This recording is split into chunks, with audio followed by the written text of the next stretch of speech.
révélé au grand public par son rôle dans la série The Wire, Michael K. Williams a laissé de nombreux fans à travers le monde orphelin. Si bien que, lorsqu'il a été retrouvé mort le 6 septembre 2021, dans son appartement de Williamsburg à Brooklyn où il a passé la plupart de son enfance, le comédien a fait l'objet d'une vague d'hommages sur la toile. Les causes de son décès restaient pourtant à confirmer, bien que la piste de l'overdose ait été privilégiée avant toute autre hypothèse. Ce vendredi 24 septembre, le bureau du chef des médecins légistes de New York est sorti du silence afin d'en dire davantage sur les causes de sa mort. Le rapport de celui-ci établit que Michael K.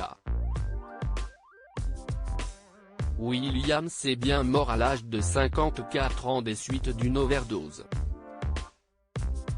Et plus précisément, d'une intoxication aiguë, par les effets combinés de fentanyl, un puissant opiacé, note de la rédaction, de fluorofentanyl, d'héroïne et de cocaïne. Encore une fois, la disparition a été qualifiée d'accident. Le bureau s'abstient de tout autre commentaire. Confirmation lourde de conséquences pour un membre précis de l'entourage du défunt. Un chemin difficile pour la sobriété pour Michael K. Williams, l'éternel interprète de Omar Little dans The Wire, n'avait jamais caché avoir longtemps lutté pour soigner son addiction. Tel a d'ailleurs été le cas alors qu'il campait le rôle de sa vie. Un combat qu'il a mené dès l'âge de 19 ans.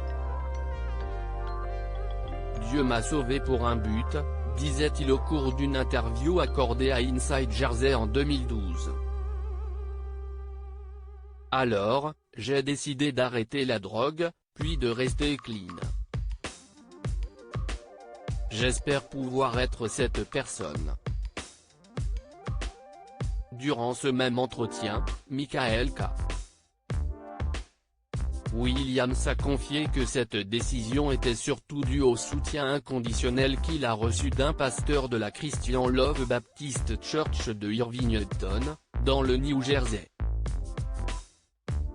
Le révérend Ronald Christian a été l'un des premiers à lui tendre la main dans son parcours, semé d'embûches, vers la sobriété.